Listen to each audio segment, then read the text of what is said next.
राधे सभी को। कैसे हैं आप लोग? मैं तो स्वागत करता हूं आपका आपके अपने एजुकेशन चैनल साइंस बोले तो आई एम परफेक्ट सर पे। तो आज हम लोग अपना केमिस्ट्री का चैप्टर शुरू करने जा रहे हैं, चैप्टर 2 इलेक्ट्रोकेमिस्ट्री, जो कि फिजिकल केमिस्ट्री से आता है। ठीक है, बहुत दिनों बाद वीडियो बनाने जा रहा हूँ। हाँ, आपने मेरी एक वीडियो देख ली होगी इलेक्ट्रिक फील्ड की, फिजिक्स की, लेकिन वो बहुत पुरानी थी। ठीक है, तो बिना किसी देर के अपना चैप्टर स्टार्ट करते हैं। देखो, ये चैप्टर ना बहुत ही मुश्किल है। हाँ, मैं साफ कह रहा हूँ, बहुत मुश्किल है। ठीक है, लोगों की मतलब नानी नाना मौसा मौसी मतलब पूरे खानदान याद आ जाता है। ठीक है, मतलब ऐसे वर्डिंग्स यूज नहीं करने चाहिए, लेकिन आ जाता है। ठीक है, अच्छा खासा मुश्किल चैप्टर है ये। ठीक है, थोड़ा बड़ा भी है अगर हम कहें, लेकिन ठीक है, मैं हूं तो क्या डर है ना? मैं हूं तो इजी करवा ही दूंगा। देखो, तो इलेक्ट्रोकेमिस्ट्री, इलेक्ट्रोकेमिस्ट्री ये चैप्टर आपका केमिस्ट्री में 9 मार्क्स का आएगा। ठीक है, 9, हाँ शायद मैंने जब लास्ट देखा था 9 मार्क्स का ही था। और सॉल्यूशंस आपका 7 मार्क्स का। मतलब कुल मिला जुला के ये देख लो कि जो आपकी फर्स्ट बुक है वो आपके 37 मार्क्स की आएगी, और जो लास्ट बुक है वो 33 मार्क्स की आएगी, यानी कि ऑर्गेनिक। ठीक है, तो इलेक्ट्रोकेमिस्ट्री की अगर बात करें तो इलेक्ट्रोकेमिस्ट्री को समझने से पहले हमें इसके वर्ड को ही समझना पड़ेगा, विच इज इलेक्ट्रोकेमिस्ट्री।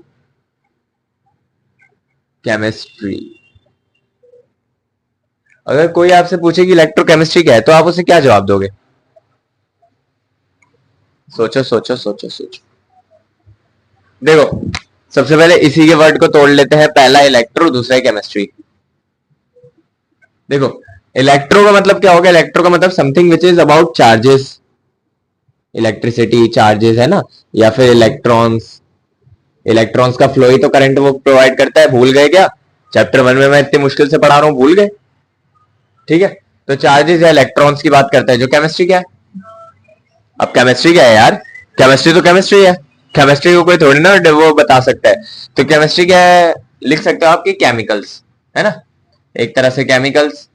और इस चैप्टर में आपके कौन कौन से केमिकल यूज होंगे? जैसे कि CuSO4, ZnSO4, और आपका KCl, KNO3, बहुत सारे केमिकल यूज होंगे। ये तो कुछ मैं आपको शुरू शुरू के ही बता रहा हूँ। ठीक है, तो इलेक्ट्रोकेमिस्ट्री क्या है? Electrochemistry is the branch of is the branch of science which deals with the production of chemical energy, with the production of chemical energy from electrical energy, और electrical energy from chemical energy। नहीं समझे? समझो।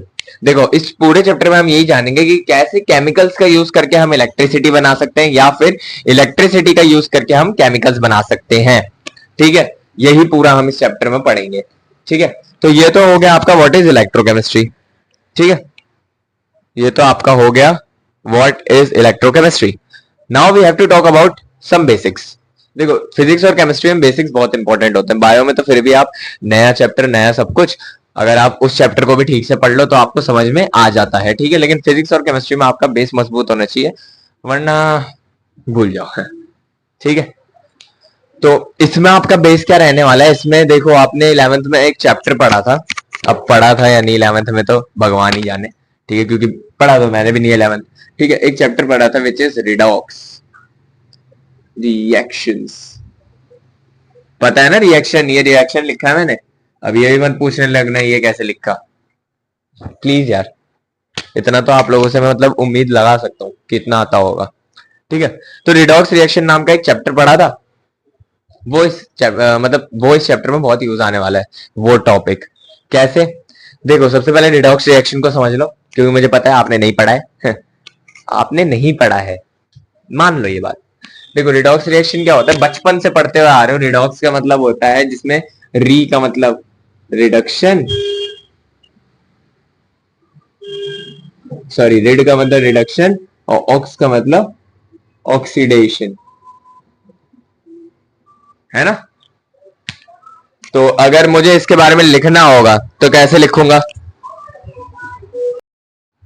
ठीक है, तो redox reaction ये सारे होते हैं। ठीक है, रिडॉक्स रिएक्शन क्या होते हैं? जिनमें रिडक्शन और ऑक्सीडेशन एक ही टाइम पे दोनों हो रहा हो। दोनों के पहचानने को तरीका का मैंने मतलब दोनों को पहचानने का तरीका मैंने आपको बता दिया। अगर कोई भी आपका चार्ज अगर इंक्रीजिंग ऑर्डर में जा रहा है तो ऑक्सीडेशन हो रहा है, यानी कि लॉस ऑफ इलेक्ट्रॉन हो रहा है। और अगर आपका डिक्रीजिंग ऑर्डर में जा रहा है तो आपका रिडक्शन हो रहा है। ठीक है, ये सिंपल सी बात है। अब इलेक्ट्रोकेमिस्ट्री, जैसे कि मैंने आपको बताया, अगर मैं फिर से लिखूं इलेक्ट्रोकेमिस्ट्री, इसकी डेफिनेशन नहीं लिखी ना। देखो इलेक्ट्रोकेमिस्ट्री मैंने आपको क्या बताया, दो चीजें होंगी, या तो कन्वर्जन होगा, इधर भी कन्वर्जन ही होगा मतलब, ठीक है, या तो कन्वर्जन होगा केमिकल एनर्जी का,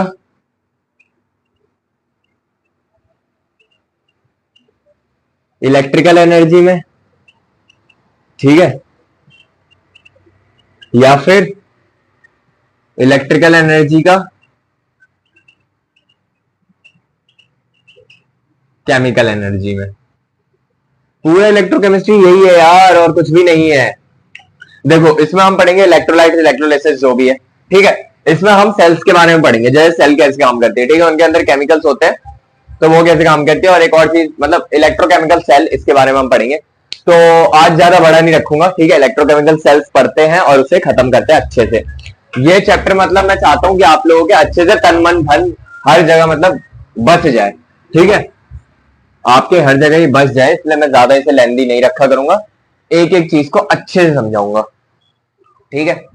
तो टुडे वी आर, अब हम अपना चैप्टर असलियत में शुरू करने जा रहे हैं, ठीक है।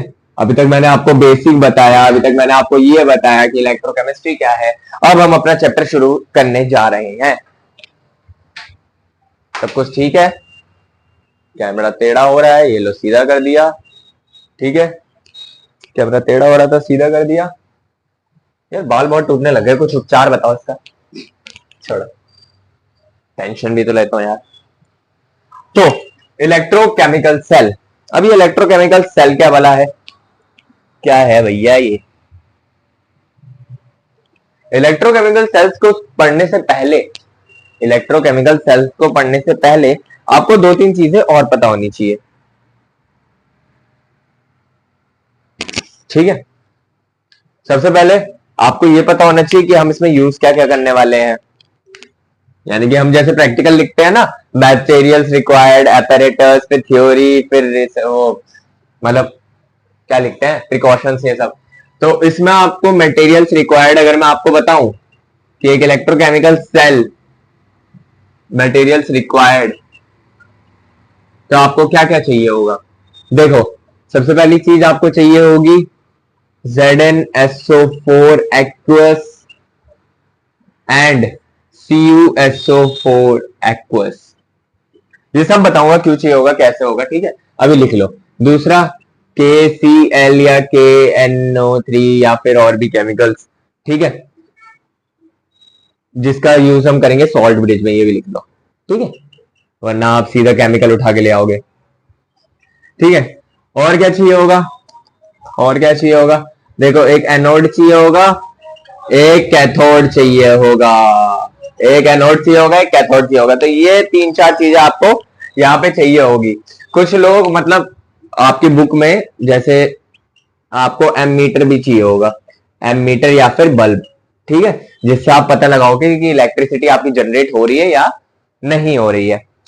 तो देखो अब ये यूज कैसे होगा, पहले मैं आपको थियोरेटिकली समझा देता हूं, फिर डायग्रामेटिकली समझा दूंगा। देखो हम सबसे पहले दो कंटेनर्स लेते हैं, ठीक है, दो कंटेनर्स लेते हैं, उनके अंदर फिर हम एक ZnSO4 एक्वस का सॉल्यूशन और एक CuSO4 का सॉल्यूशन डालते हैं, ठीक है। फिर ZnSO4 वाले में हम Zn का ही रॉड डालते हैं, Zn का ही रॉड डालते हैं। और अगर आपको याद हो तो आपने एक ट्रिक सीखी थी इन नाइन्थ और टेंथ विच इज केदारनाथ का माली आलू जरा चीके पकाता है ना, ये सीखी थी ना, हाईली रिएक्टिव मेटल्स की, ठीक है, ऊपर जाते जाते हाईली रिएक्टिव होते जाते हैं। तो यहाँ पे आप देख रहे होंगे Zn का नंबर आ रखा है, यानी कि Zn आपका रिएक्टिव होता है। तो Zn आपका कैसा होता है, रिएक्टिव होता है, ठीक है। तो आप क्या करते हो, एक Zn की रॉड लेते हो जिसे आप ZnSO4 के एक्वस सॉल्यूशन में डालते हो, और एक Cu यानी कि कॉपर की रॉड लेते हो जिसे आप कॉपर सल्फेट के सॉल्यूशन में डाल देते हो। अब क्या होगा भैया, अब क्या होगा, अब आप क्या करोगे, सबसे पहले आप क्या करोगे, सोचो, छोड़ो, ऐसे समझाना बहुत मुश्किल है। ठीक है, ये लिखो जल्दी, ये लिखो जल्दी, फिर मैं आपको डायग्राम ही समझाता हूँ। ऐसे समझना ना आपकी बस की बात है, ना मैं आपको इतने अच्छे से समझा पाऊंगा। देखो, आपकी बुक में कुछ ऐसा डायग्राम दिया हो गया होगा। हाँ मुझे पता है, मतलब अच्छा डायग्राम दिया होगा, मैंने तो क्या ही बना दिया। ये लो सोल्यूशन ले लो, ये लो आप भी सोल्यूशन ले लो। ठीक है, तो ये कैसा सोल्यूशन है, ये है ZnSO4 का। ठीक है, और ये सोल्यूशन किसका है, CuSO4 का। ठीक है, CuSO4 का। अब ये रॉड किसकी है, ये Zn की ही रॉड है, Zn लिख दो यहाँ पे। ठीक है, ये किस चीज की रॉड है, ये Cu की ही रॉड है। ठीक है, ये क्या है आपका, ये है सॉल्ट ब्रिज। सॉल्ट ब्रिज के अंदर मैंने क्या बताया आपको, क्या क्या होता है, KCl होता है या फिर KNO3। अभी ऐसा करो KCl ही रखो, ठीक है, ज्यादा लो मत। ठीक है, सॉल्ट ब्रिज यानी कि सॉल्ट का ब्रिज यार, ऐसा कोई सॉल्ट ही होगा तो KCl एक सॉल्ट ही है। ठीक है, तो सॉल्ट होता है। ये आपका क्या है, ये आपका एमीटर या फिर बल्ब, जो भी आप यहाँ पे घुसेड़ोगे, मतलब लगाओगे। ठीक है, अब इसका फंक्शन समझो, फंक्शन समझना बहुत ज्यादा जरूरी होता है। देखो, इलेक्ट्रिसिटी अब जनरेट कैसे होगी, देखो आप देखोगे, अगर आपने एक ZnSO4 और CuSO4 के सॉल्यूशन में दो रॉड गाड़ दी है Zn और Cu की, और अगर आप उसे जोड़ देते हो तो चार्ज यानी कि करंट फ्लो होने लगता है, बल्ब जल जाता है। कैसे, देखो होता क्या है, Zn आपका हाईली रिएक्टिव होता है। ठीक है, Zn आपका हाईली रिएक्टिव होता है। तो जैसी ये मतलब हाईली रिएक्टिव होता है ना, तो ये क्या करता है, टूटना शुरू कर देता है। ये क्या होता है, टूटना शुरू कर देता है इन, मैंने आपको बताया कैसे टूटता है Zn। Zn आपका टूटता है Zn2 प्लस और 2 इलेक्ट्रॉन, ऐसे उसमें टूटता रहता है। तो Zn क्या होता है, Zn2 प्लस में टूटता जाता है, और Zn जो है आपका यानी कि इलेक्ट्रॉन्स जो है आपका, वो ऊपर की साइड जाते रहते हैं इलेक्ट्रॉन्स। ठीक है, ये क्या होता है, Zn टूटता रहता है, टूटता रहता है, टूटता रहता है, टूटता रहता है, या फिर गलना बोल दो। ठीक है, Zn गलता रहता है और आपके इलेक्ट्रॉन्स ऊपर भागते रहते हैं। अब आपको मैंने बताया था, flow of electrons he current generate करवाता है। जैसे ही फ्लो होगा इलेक्ट्रॉन्स का, करंट जनरेट हो जाएगा। और हमेशा ये बात याद रखना कि करंट जो है वो आपका उल्टी साइड में भागता है और इलेक्ट्रॉन आपका उल्टी साइड में भागता है, यानी कि दोनों एक दूसरे से उल्टी साइड में भागते हैं। अगर आपका इलेक्ट्रॉन यहां को भाग रहा है तो करंट यहां को होगा। क्यों, क्योंकि मैंने आपको दो चीजें बताई, कैथोड और एनोड। कैथोड क्या होता है, कैथोड होता है पॉजिटिव, कैथोड यानी कि पॉजिटिव रॉड, और Zn आपका होता है नेगेटिव यानी कि एनोड। ठीक है, नेगेटिव एनोड। ठीक है, कैथोड। और आपको पता है कि इलेक्ट्रिसिटी हमेशा पॉजिटिव से नेगेटिव की तरफ जाती है। तो करंट आपका कैसे फ्लो होगा, पॉजिटिव से नेगेटिव की तरफ, लेकिन इलेक्ट्रॉन कैसे होगा, नेगेटिव से पॉजिटिव की तरफ। ठीक है, अब यहां से इलेक्ट्रॉन जाने शुरू कर दिए। अब कॉपर क्या है, कॉपर भैया है बहुत बड़ा दानी, मतलब दानी नहीं, बहुत बड़ा लेने वाला, तभी तो मोटा है। ठीक है, तो अब ये क्या करेगा, जैसे आपको पता है कि Cu, मैंने आपको बताया था Cu2 plus 2 electrons is equal to Cu, है ना, Cu2 plus 2 electrons is equal to Cu।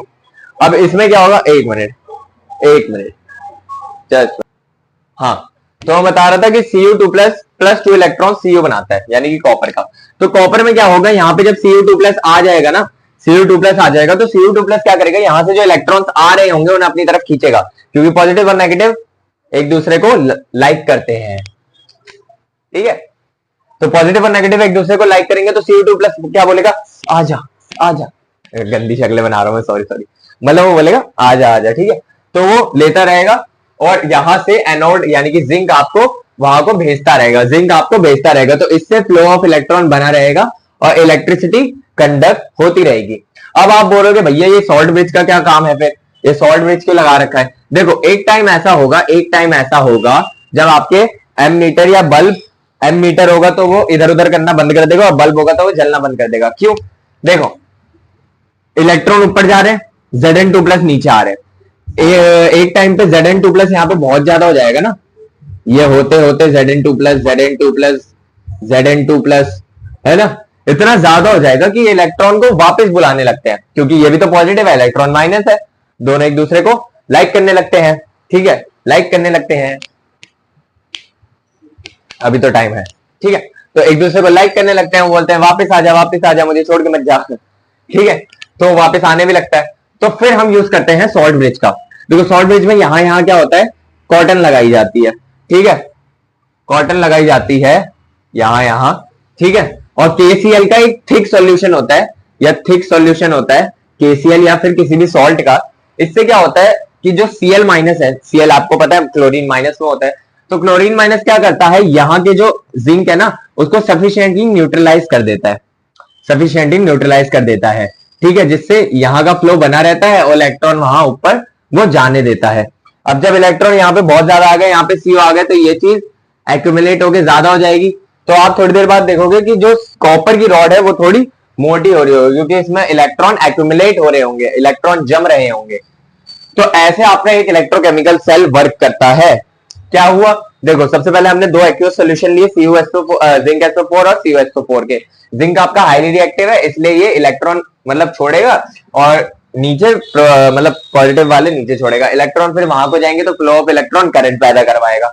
अब Cu लेने वाला है तो बोलेगा आजा आजा आजा, और ले लेगा इलेक्ट्रॉन और यहाँ पे एक्यूमुलेशन जनरेट करवा देगा। अब थोड़ी देर बाद जिंक इतना ज्यादा हो जाएगा कि वो इलेक्ट्रॉन को वापस बुलाने लगेगा कि इलेक्ट्रॉन वापस आजा, मुझसे तेरे बिना रहा नहीं जा रहा, ठीक है। लेकिन लेकिन लेकिन ये चीज खत्म करने के लिए केसीएल क्या करेगा, केसीएल का सीएल जो है वो इसको अपना साथ दे देगा कि उसको जाने दे, वो जा चुका है, जा चुकी है वो, ठीक है। तो वो वापस यहाँ पे आ जाएगा और बोलेगा तू मेरे साथ बॉन्ड बना ले और न्यूट्रलाइज हो जा, न्यूट्रलाइज हो जा। सॉल्ट क्या करता है, न्यूट्रलाइजेशन, न्यूट्रलाइज होता है ना एक सॉल्ट, तो वो इसे भी सॉल्ट मतलब न्यूट्रलाइज कर देगा। और ऐसे आपका करंट फिर सालों साल चलता रहेगा, एसी चलाओ फ्रिज चलाओ जो चलाना चलाओ। कोशिश करूंगा कि मैं आपको इसका एक्सपेरिमेंट करके दिखा सकूं, ठीक है, क्योंकि स्कूल से चुराना पड़ेगा ना। हाँ जिंक SO4 और CuSO4 मिलना तो थोड़ा सा मुश्किल है, कोशिश करूंगा हो जाए, ठीक है। अब अगर आपसे कोई पूछे कि सॉल्ट ब्रिज में क्या क्या यूज होता है, देखो सॉल्ट ब्रिज में केसीएल यूज होता है, जो कि सॉल्ट ब्रिज आपका जेलेटिन या फिर अगर अगर से बना होता है, जेलेटिन और अगर अगर से, ठीक होता है ना। अगर अगर बहुत ही पतला होगा तो एकदम से गिर जाएगा, सब कुछ खत्म है ना, लेकिन धीरे धीरे गिरता है तो इससे इलेक्ट्रिसिटी बनी रहती है। तो अब बात कर लेते हैं थोड़ा सा और इलेक्ट्रोकेमिकल सेल के बारे में, जो हमने पढ़ा उसे थोड़ा लिख लेते हैं, ठीक है, कि हमने क्या क्या जाना, हमने क्या क्या जाना, ठीक। सबसे पहले क्या होता है, टू एक्वस सोल्यूशन होते हैं, टू एक्वस सोल्यूशन होते हैं किस किस के, ZnSO4 के और CuSO4 के, ठीक है, यही होता है ना। उसके बाद क्या होता है, as zinc is highly reactive,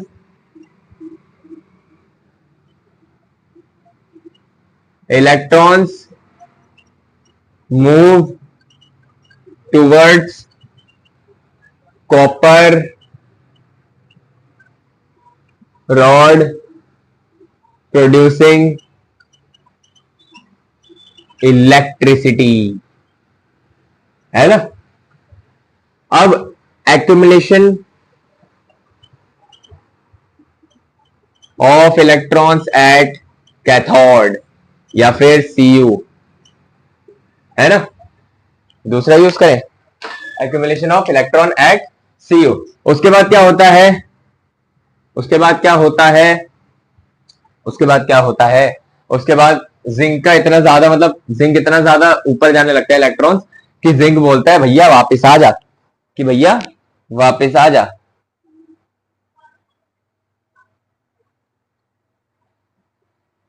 है ना, क्या बोलता है भैया वापस आ जा। तो क्या लिखोगे, लिखोगे क्या लिख सकते हो, electrons accumulation of Zn2 plus in the solution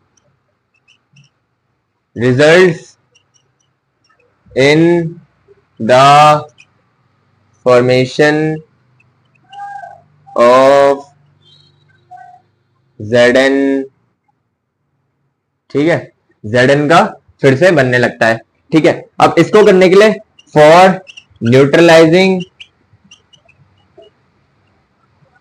salt bridge is use,